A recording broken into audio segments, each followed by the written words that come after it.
Hola, sean todos bienvenidos a un nuevo capítulo del Interruptor aquí en Vía X. Hoy día tenemos nuevamente un programa que es un sueño. Va a valer la pena que te hayas quedado hoy día viernes en tu casa viendo televisión. Ahí está sentada Diana Taylor, teórica, fundadora y directora del Estudio Hemisférico de Performance y Política, profesora de la Universidad de Nueva York y ha escrito innumerables libros y textos sobre esta disciplina, la performance. Además que ella postula que con la performance nosotros podemos aprender distintas maneras de traspasar el conocimiento. Además que ella dice que con la performance uno puede construir género, uno puede construir raza, uno puede construir clase. Así que para todos los que son nerds del mundo de las artes, que ese es nuestro público, Diana, lo vamos a pasar muy bien. Así que un aplauso para Diana. Muchas gracias por haber venido. Sé que has tenido una semana llena de actividades, que estás lona, como decimos acá en Chile. Así que, bueno, espero que tengamos una conversación muy interesante porque este es un tema que a nosotros nos gusta mucho. Gracias. Las artes, el género. Pero partamos para la gente que no sabe lo que es una performance o no sabría cómo identificarla. Yo lo primero que me imagino cuando escucho como vamos a ir a ver unas performances es un artista que utiliza su cuerpo u otros elementos, ya sea en un museo o en algún lugar público, y hace una especie de intervención y uno la mira. Sí. ¿Es eso una performance? ¿Hay otras cosas que también son performance y que nosotros no sabemos reconocerlas como tal? Claro, claro. Entonces, claro, se entendió primero performance en los 60, en los 70, como este arte de performance, que era el artista que usaba su cuerpo, que usaba su propio espacio, muchas veces no un espacio como formal o institucional, como un teatro. Y a partir de ahí, con su propio guión o lógica, hacía un acto. Y luego nos dimos cuenta, yo creo que casi inmediatamente, que el performance era una cosa mucho más amplia, que también aún dentro del arte, teníamos cosas que aquí en Chile, por ejemplo, se llamaban acciones, actuación. Entonces, por ejemplo, si pensamos en el trabajo de Cada, cuando salían a la calle con no más violencia o no más dictadura, es otro tipo de performance. Y entonces vamos más allá y vemos que, bueno, el performance también se puede hablar de un tipo de performance, por ejemplo, económico. Uno habla de cómo está, en inglés ya es muy común y lo veo cada vez más en español, que el performance en la economía, tuvimos un buen performance, es decir, que toda la parte económica funcionó o superó expectativas. Uno también dice como tu novio tiene buen performance. Exactamente, entonces el performance también dentro de lo sexual, ¿no? También dentro del término de género, que uno pensaba, bueno, hasta los años 70 más o menos, cuando comenzaron las feministas a decir que, claro, uno no es mujer en ese sentido, que ya nos había dicho Simone de Beauvoir que uno no nace mujer, uno se convierte en mujer, uno se socializa, uno se entrena en cierto sentido para ser mujer por todas las presiones, si queremos, sociales. Entonces, cuando uno comienza a pensar, bueno, los transvestis, por ejemplo, la gente que hace drag, toda la actuación queer, era una forma exagerada de ser mujer que puede venir de otro cuerpo que no es el cuerpo tradicionalmente femenino, ¿no? Entonces, claro, ese es un performance que entonces nos deja ver hasta qué punto el género en sí es un performance. Perfecto. ¿No? Yo soy mujer, yo tengo mi performance, pero mi performance también es muy socialmente cultivado, ¿no? Entonces esto nace como en los 60 que se llama, es como el happening, ¿no? Es lo que se llama happening. Pero cuando me imagino entonces que al estudiar la performance nos damos cuenta de que muchas más cosas son performance, me imagino entonces que de los 60 para atrás también se comienzan a reconocer cosas históricas como performance y se pueden estudiar como tal, ¿no? Absolutamente. Entonces, por ejemplo, hay gente que en Brasil, un artista que sale a la calle vestido de mujer, pero como performance, ¿no? Luciendo este ser transgresor, este cuerpo transgresor, y muy consciente del efecto que está creando en un público que se está formando en la calle de una forma casi inesperada, ¿no? Porque el público nos espera con este performance que está saliendo. Pero muchos lo han usado. Entonces, sí, nosotros lo que hacemos en estudios de performance es distinguir entre dos formas de pensar en performance que ayuda, yo creo que ayuda. Uno es decir, bueno, Hay cosas que son performance. Entonces, eso podría decirse, por ejemplo, una obra de teatro, una cosa de performance art, y luego un ballet. Y entonces podríamos decir, bueno, un juego de fútbol o una demostración, un acto político, ¿no? Una protesta, o misa, un funeral. El Miss Universo. ¿Eh? El Miss Universo también puede Bueno, ser. esto todavía no vamos a ir. Ok. Entonces, esta es parte de la distinción. Entonces, el es performance se podría decir que estamos hablando de comportamientos convencionales en cierto sentido. Es decir, la primera vez que tú haces algo no necesariamente es performance.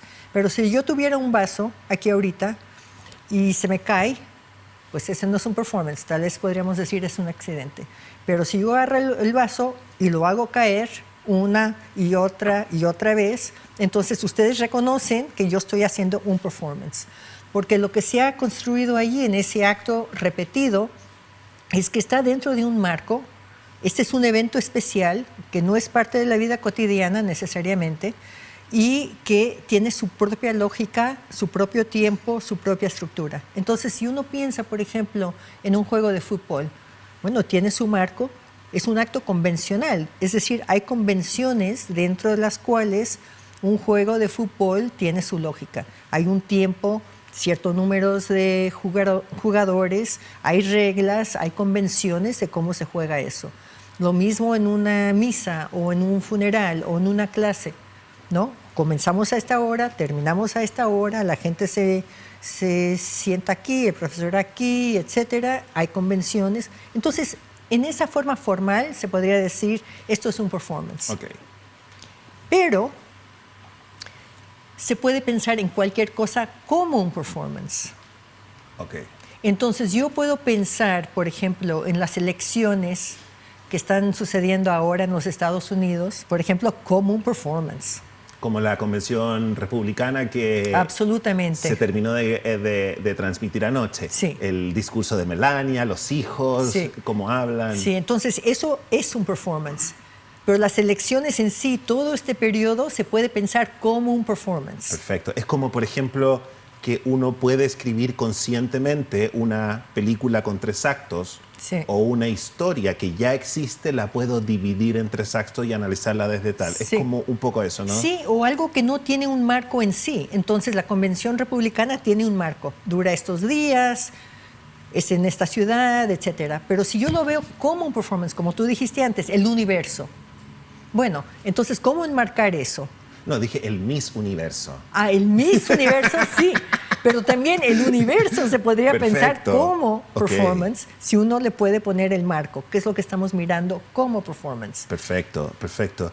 Déjame pasar a la siguiente. Ok. ¿Por qué es importante estudiar la performance? ¿Por qué hay una cantidad de fuerza intelectual que dice, ¿sabes qué? Tenemos que dedicarnos a esto porque aquí vamos a sacar conclusiones que son importantes para nosotros. Bueno, yo creo que por una parte, claro, la gente que se interesa en arte va a querer estudiar performance como parte de todo el quehacer artístico. El performance, el arte de performance es un fenómeno que se da en un periodo que de repente la gente que no tiene acceso necesariamente a museos, a teatros, a compañías, a dinero para tener toda esta estructura de luces y todo lo demás que se requiere, dice, yo puedo hacer mi performance en la calle, yo puedo hacer mi performance en el metro, yo puedo hacer... Y es como una libertad del artista, por una parte, y también el rol del cuerpo, que de repente está otra vez como que frontalmente dentro de la obra. Así es que el performance art es un fenómeno, yo creo, históricamente muy importante. Pero estudios de performance, que es lo que hacemos nosotros en mi departamento, va mucho más allá. Entonces, en el sentido que uno piensa, si pensamos en el ejemplo que te di antes, que si yo puedo pensar en cualquier cosa como performance, estamos hablando del performance ya no como un hecho, un acto, un contenido, sino como un lente epistemológico. Perfecto. Es una forma de mirar, es una forma de entender, y eso no es necesariamente una forma que pasa a través del habla. que pasa a través de lo discursivo. Puede ser, pero no necesariamente. Entonces nos abre todo otro campo de conocimiento. Disculpa, ¿a qué te refieres cuando dices que no pasa a través del habla? Bueno, por ejemplo, si yo estoy estudiando un texto literario, por ejemplo, entonces uno puede decir, bueno, aquí en esta página Hamlet dice no sé qué tanto y yo lo puedo interpretar de esta manera o esa manera, pero podemos al fin y al cabo regresar a ese texto y decir, pero aquí dice, lo podemos interpretar de diferentes maneras. Pero si yo estoy mirando, por ejemplo, una manifestación en la calle o un rito mapuche o algo que está sucediendo en otra parte, yo no necesariamente tengo que tener el texto allí. Y lo que yo estoy mirando no pasa por lo textual. No es un texto, es un acontecimiento. Son actos de cuerpos que están o en la calle o en un sitio especial. Entonces, ¿cómo entender toda esa parte corporal que no se transmite necesariamente a través de la palabra? Entonces, yo tengo que entender muchas otras cosas. Tengo que entender, por ejemplo, el ritmo de la acción. Tengo que entender cuál es el contexto, quién es el público, para quién es esta acción, qué es lo que están haciendo esos cuerpos. Es como una manera de transmitir conocimiento en esteroides, ¿no? Porque es como con muchos más elementos posibles, es como... Sí, muchos más no sé elementos. Si es muy buena no sé si es muy buena la aseveración que acabo de hacer, pero es como aquí tienes un libro y aquí tienes el conocimiento en un montón de otras disciplinas. Exactamente, y entonces lo que pasa es que nosotros en las universidades, en todo el trabajo educativo, nos enseñan a leer textos. Y eso es lo que nos enseñan. Bueno, está bien, qué bueno que nosotros podemos escribir y leer textos, pero lo que no sabemos analizar es lo que queda fuera de todo ese espacio discursivo y textual. Entonces, si uno pregunta, por ejemplo, ¿por qué sabemos tan poco acerca de comunidades indígenas? ¿Por qué no valoramos el conocimiento de comunidades indígenas? Bueno, uno podría decir como en parte porque tienen textos que ese lenguaje no lo sé leer, esos textos escritos son difíciles de... Y tienen muchas otras formas de transmitir información, que yo conocimiento, no sé a través de canto, a través de baile, a través de muchos ritos, que yo no entiendo. Y que nadie jamás me ha enseñado a cómo entender todo ese tipo de acontecimiento. Entonces, digamos, hay disciplinas que sí se han enfocado, por ejemplo, en lo social, como sociología. Bueno, podemos contar, podemos tener cifras de cuánta gente aquí y todo lo demás, pero lo que no nos enseñan dentro de la sociología o dentro de la antropología o las otras disciplinas es cómo realmente entender lo que está pasando a través de los cuerpos.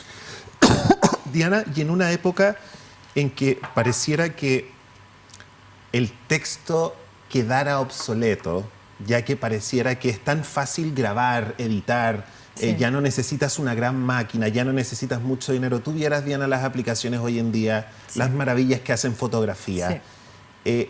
¿Ha adquirido más relevancia y más importancia dentro de la academia los estudios de performance? Sí. Como para entender... Sí. Sí, mucho más. Y yo no creo que sea, y yo no quiero decir para nada que que el texto sea obsoleto. No, pero es una banda más angosta de transmisión, sí, ¿no? Sí, de hecho, si nosotros whatsappiáramos, yo te podría decir algo y tú no sabrías en qué entonación lo digo. Exactamente. Entonces, lo que creo que pasa es que es mucho más importante ahora los estudios de performance, o son más importantes los estudios de performance, y también estudios de medios, por razones obvias, ¿no? Que la gente pasa mucho por la visualidad. Entonces, estamos entendiendo que hay preguntas que las otras disciplinas no pueden resolver, no pueden contestar. Entonces necesitamos estas otras formas de pensar en lo visual, de pensar en lo corporal, para tener una visión más amplia de lo que está pasando en el mundo. Entonces, creo que lo que estamos identificando ahora como objeto de estudio es algo mucho más complejo de lo que se identificaba como objeto de estudio hace 50 años. Perfecto. Ahora, Tengo la sensación de que un departamento de estudios de performance, al postular que el texto solo puede enseñar ciertas cosas, Sí. y la academia se ha basado en el texto como algo sagrado, Sí. como que este departamento de estudios de performance puede transformarse como en un motorcillo medio molesto para la academia. La academia lo encuentra molesto, y la segunda parte parte de la pregunta es que la academia probablemente hoy en día ha avanzado, está lo suficientemente abierta. ¿Qué sientes tú? ¿Cómo habla? Son las dos cosas. Ok. Porque por una parte, yo creo que la academia no acaba de entender. ¿Qué no acaba de entender? Los estudios de performance, por ejemplo. Yo creo que recién están comenzando a entender estudios culturales. Recién. Y, Wow. y tenemos 50 años de estudios culturales. ¿Y eso por qué? Porque yo creo que las interdisciplinas, o lo que yo quiero llamar las postdisciplinas, que serían culturales, estudios de performance, estudios visuales, tienen muchos nombres diferentes, pero digamos lo que cabe dentro de la visualidad son postdisciplinas, ya no son ni interdisciplinas, porque interdisciplinas significa tradicionalmente que alguien viene de, digamos, geografía, y otra persona de historia, y otra persona de antropología, y otra persona de letras, y allí vamos a encontrar un espacio más o menos común. Nosotros en estas postdisciplinas nos hemos nutrido de todo eso, pero lo que hemos creado ya no se basa en ninguna disciplina. Es un poco anárquico, ¿no? Es muy anárquico. Pero cuando tú me dices, disculpa, que la academia pareciera no terminar de entender ni los estudios culturales, uno diría, bueno, pero ¿qué pasa con los académicos jóvenes? ¿Siguen igual de conservadores en esas áreas? ¿O los académicos más maduros no quieren soltar los puestos de poder? Yo creo que son las dos cosas, porque lo que pasa en la academia, como en todas las instituciones, ¿no?, que no es solamente la gente que es conservadora o puede ser conservadora, sino la estructura. Entonces, en universidades, por ejemplo, en los Estados Unidos, uno podría tener un departamento de historia, un departamento de geografía, un departamento de estudios, digamos, español y portugués, otro departamento de inglés, otro departamento, etcétera, ¿no? Bueno, y es ahí donde hay los puestos. Entonces, cada vez que una persona se jubile, entonces se puede contratar a otra persona dentro del departamento. Ahora, las interdisciplinas, hasta hace poco tenían que contratar a través de las disciplinas, porque no sabían estructuralmente qué hacer con nosotros. ¿Y tú crees que eso va a llegar a un punto en que va a ser crisis debido a que probablemente esta estructura está jugando en contra en cómo la academia mira la realidad? Claro. Entonces ahora yo hablo de la Universidad de Nueva York, que es una universidad súper avanzada y progresista. Hay muchas universidades que son todavía muy conservadoras en ese sentido, pero nosotros somos un departamento de estudios de performance autónomo. Allí comenzó todo el estudio de performance en esa universidad. Comenzaron allí también los estudios de cine. Primer departamento de estudios de cine. Departamentos lo que antes eran interdisciplinas o lo que sea, allí comenzaron como sus propios departamentos. Entonces, eso ha sido una gran ventaja y ahora nosotros somos modelos para muchas universidades en todo el mundo. Este tema a mí me parece fascinante, sobre todo en nuestro país, donde estamos hablando mucho sobre el acceso a la educación universitaria. Sí. Me parece súper sano repensar la academia. Entonces, quedándonos un poco más en ese tema, sobre todo que a ti tu interés tiene que ver con cómo la performance nos enseña a traspasar el conocimiento de otras maneras. Sí. ¿Qué gana el conservador, el académico conservador, al seguir luchando por mantener el conocimiento y el traspaso de una sola manera, que es el texto? ¿Qué gana? ¿Gana que lo mantengan en un puesto por siempre? Culturalmente. Pero eso va a suceder de cualquier forma, ¿verdad? Entonces, digamos, yo cuando me saque un puesto de permanencia, digamos que me dan eso cuando tengo, no sé, vamos a decir, tengo 35 años, 40 años y tengo un puesto de por vida. Entonces uno piensa que allí en esos años uno podría ir aprendiendo cosas. O sea, si uno va a tener seguro un puesto por vida, uno se abre a todas las disciplinas porque uno no tiene nada que perder. Uno piensa que eso sería lo lógico. Pero lo que está pasando es que son las nuevas generaciones que nos están inyectando una nueva vida y para ellos todo lo que para nosotros nos costó tanto, ya es una cosa de, ellos ya nacieron con eso, digamos, ya tenemos una generación que nació dentro de lo digital. Ahora, una cosa así de sencilla que está cambiando absolutamente todo el quehacer, ¿no? Lo digital. Entonces, si un profesor, digamos, de mi edad, que siempre fue el experto, que siempre fue el mandamás, ¿no? De repente sabe menos que su estudiante graduado de cómo transmitir comunicación o conocimiento a través de estas otras formas, se siente ridículo. Entonces, mejor rechazar todo eso. Es un proceso lento, pero está cambiando.